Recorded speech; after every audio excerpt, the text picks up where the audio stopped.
जैसे बाबा का तीसरा नेत्र खुला, उसी समय कामदेव जर के भस्म हो गए।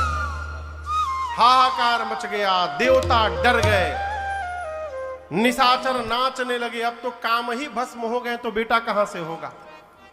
कामदेव की पत्नी रति रोते रोते भगवान शंकर के पास आई। शंकर भगवान ने कहा, रो मत रति, मैं तुमको आशीर्वाद देता हूं। आज के बाद तुम्हारे पति का नाम अनंग होगा, और द्वापर में जब भगवान कृष्ण अवतार लेंगे तो भगवान कृष्ण के पुत्र प्रद्युम्न आपको पुनः पति के रूप में प्राप्त हो जाएंगे। ये मेरा आपको आशीर्वाद है। रति प्रणाम करके रोते रोते चली गई। रति के जाने के बाद जितने देवता हैं ब्रह्मा जी विष्णु जी के साथ कैलाश पहुंचे, आए साथ में लेकिन दूर से ही। बोलिए शंकर भगवान की जय। तब तक दूसरे देवता बोले, बोलिए विश्वनाथ भगवान की जय। तीसरे देवता बोले, बोलिए गंगाधर भगवान की जय। सभी देवता अलग अलग जय जयकार किए। ब्रह्मा जी बोले, एक साथ बोलिए, अरे शंकर तेरी जटा में। पूरा देव समाज आया, जय जयकार किया। भगवान शंकर प्रसन्न हो गए, बोले, कहिए। कहु अमर आए के ही है। देवताओं का नाम है अमर, जो कभी मर न सके उनको अमर कहते हैं। शंकर जी ने कहा, कहिए अमर, आप लोग क्यों आए हैं।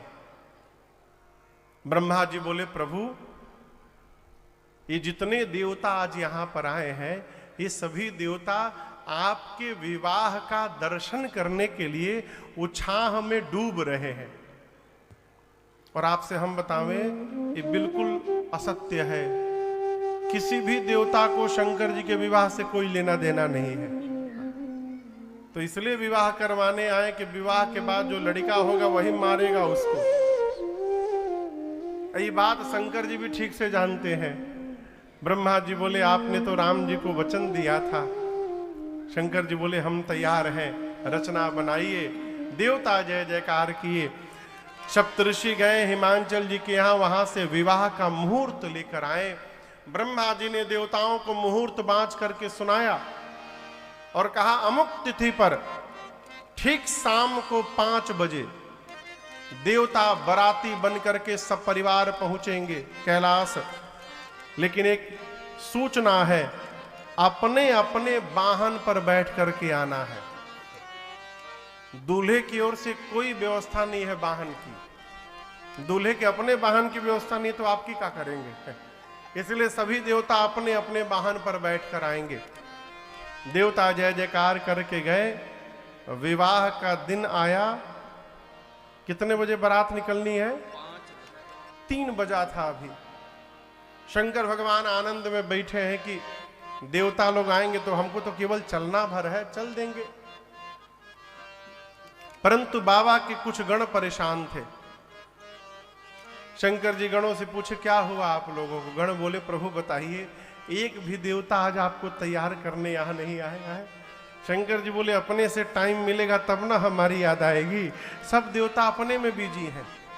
यहां गोस्वामी जी कहते हैं, लगे सवारन सकल सुर। सारे देवता सजा रहे हैं क्या? वाहन विविध विमान, हो ही सगुन मंगल सुभद, करही अपचरा। देवताओं के लोक में अप्सराएं नृत्य कर रही हैं। अच्छा आप बताओ, देवता बराती है ना, कहिए आपके घर में यदि 10 जगह से 10 दिन लगातार 10 जगह से विवाह का निमंत्रण आवे बराती बनने के लिए, तो क्या 10 दिन आप अपने घर में बैंड बाजा बजवाएंगे? कहिए। बाजा किसके घर में बजता है? या तो लड़की के घर में, नहीं तो लड़के के घर में। लेकिन भगवान शंकर का विवाह ब्रह्मांड का एकमात्र ऐसा विवाह है जहां संगीत का कार्यक्रम बारातियों के घर में चल रहा है। देवताओं के यहां अप्सराएं नृत्य कर रही हैं, वाद्य बज रहे हैं, सभी देवता अपने अपने वाहन को सजाने में बिजी हैं। इंद्र सफेद रंग के हाथी पे चलते हैं, ऐरावत पर। किस पे चलते हैं? सफेद रंग का हाथी उनका, उसको और चमकाने में इंद्र लगे हुए हैं। बगले में यमराज अपन करिया भैंसा लेके खड़े हो गए। बोले इंद्र का वाहन व्हाइट, मेरा वाहन ब्लैक। वो भैंसे को रगड़ने लगे यमराज। इंद्र बोले कितनों रगड़ोगे, ये गोरा होने वाला नहीं है, गोरा तो हमारे वाहन रहेगा। है? ब्रह्मा जी हंस को सजाने में लगे हुए हैं। गरुण जी को भगवान विष्णु सजाकर उन पर लाल रंग की चांदनी ओढ़ा रहे हैं। कुबेर के पास एरोप्लेन है, हवाई जहाज, पुष्पक विमान। वो पुष्पक विमान में लड़ियां लटका रहे हैं, झालर लगा रहे हैं। सब अपने अपने वाहन विमान सजाने में लगे हैं। किसी को चिंता नहीं कि जिसके विवाह में चलेंगे उनको कौन सजाएगा। शंकर भगवान गणों से बोले देखो, यदि देवता यहां आ भी गए ना, उसके बाद भी देवता मेरा श्रृंगार नहीं कर पाएंगे। गण पूछे वो क्यों प्रभु? शंकर जी बोले मेरा श्रृंगार वही कर सकता है जो मेरे भाव को समझता है, और शंकर के भाव को, उनके गणों को छोड़कर दूसरा कौन समझता है।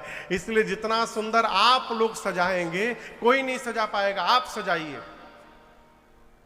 अच्छा आप बताइए, यदि शंकर भगवान के गण के जगह आप रहते और शंकर जी आपको कहते आप सजाइए हमको, तो आप क्या करते? सुनकर उदास होते कि नाचते? जोर से कहिए। नाचते। लेकिन बाबा के गण टेंशन में आ गए। क्यों टेंशन में आ गए? जिस प्रकार बाबा रहते हैं वैसे उनके गण भी रहते हैं। जो आज तक कभी अपना मेकअप नहीं किया हो, वो दूल्हे का मेकअप क्या करेगा हो? अब पहले दिन टेंडर में शायद डायरेक्ट दूल्हे का ही टेंडर मिल गया। शंकर भगवान बोले आप लोग सजाइए हमको। बाबा बैठ गए और बाबा के गण बाबा का श्रृंगार प्रारंभ करते हैं। आइए गोस्वामी जी की इन चौपाइयों के साथ हम और आप यहाँ बांदा में बैठे बैठे मानसिक श्रृंगार करते हैं। गोस्वामी जी कहते बाबा बैठ गए, बाबा के गण उनका श्रृंगार प्रारंभ किए। गणों को समझ में नहीं आ रहा है कहां से प्रारंभ किया जाए। सबसे पहली दृष्टि बाबा की जटाओं पर गई। काम दहन के समय क्रोध के कारण शंकर भगवान की जटाएं बिखर गई थी। गणों ने कहा पहले इनको ठीक किया जाए। जटाओं को समेटना प्रारंभ किया। समेटते समेटते ऐसा समेट दिया कि जटाओं ने मुकुट का आकार ले लिया। जैसे मुकुट बना, एक गण बोला बस बस छूना मत अब इसको। क्यों? बोला टोपी का काम खत्म हो गया। यही दूल्हा का टोपी रहेगा, टोपी हो गया। अब गण सोचने लगे अब क्या पहनाया जाए। एक ने कहा देखो कितना भी टोपी सुंदर हो, आपको पता है दूल्हा यदि बारात में चल रहा हो पैदल पैदल तो कैसे पता चलता है कि ये दूल्हा है? जो बारात में तो सब सजे रहते हैं। बताइए, मौर से, जिसके सिर पर हमारे गांव में पूर्वांचल में जिसका विवाह नहीं होता है, चाहे बहुत देरी हो जाती है तो लोग चिढ़ाते हैं लगता तहरा कपार पर अब मौर ना चढ़ी। मौर बताता है कि ये दूल्हा है। गणों ने कहा कितना भी सुंदर टोपी क्यों ना हो जाए, जब तक बाबा मौर नहीं लगाएंगे तब तक दूल्हा कैसे बनेंगे? शंकर जी पूछे ये मौर क्या होता है? बोले कुछ नहीं प्रभु, आप टेंशन में न रहिए। यहां ऐसे उठा रहता है और यहां सामने सामने ऐसे ऐसे झूलता रहता है, बस। शंकर जी बोले विवाह के बाद उस मौर का क्या होता है? बोले गंगा जी में विसर्जन। शंकर जी बोले सुनो, जिसको एक बार मैं सिर पे धारण कर लूंगा अपने, मैं उसका कभी जीवन में विसर्जन नहीं होने दे सकता। इसलिए ऐसा मौर पहनाना जिसका विसर्जन न करना पड़े। अब गण सोचे ऐसा मौर कहां मार्केट में मिलेगा। एक गण बोला मैं व्यवस्था करता हूं। दौड़ा एक जगह, पर्वत की खोह में गया। लगभग 5000 सांप नाच रहे थे सब।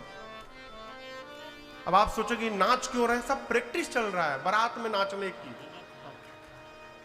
5000 सांप दम तबातोड़ नाच रहे हैं एकदम। गण बोले अच्छा पतले पतले जितने हो बाहर निकलो सब। 300-400 सांप बाहर आ गए। उनमें से सुंदर सुंदर 30-40 सांपों को पकड़ा गण ने। सबके सिर को ऊपर उठाया, सिर के पास बांधा और ले जाकर बाबा के जटाओं के मुकुट में पहना दिए। सर्पों से बोले फन फैलाओ। सर्पों ने अपना फन फैला लिया ऊपर। कोई इधर देखे कोई उधर देखे। सबके पूंछ चेहरे के सामने झूलने लगे। शंकर भगवान हटा के पूछे ये का है हो? गण बोले प्रभु ये आपका मौर है, मौर। सांप का मौर पहने बाबा। अब आभूषण देखिए, कुंडल। कान में क्या पहनते हैं? जोर से कहिए। हाँ कुंडल। उस झुमका को कुंडल कहते हैं। झुमका दूसरा हो गया, कुंडल इसे ऐसे होता है गोल गोल। कुंडल कंकन पहिरे व्यास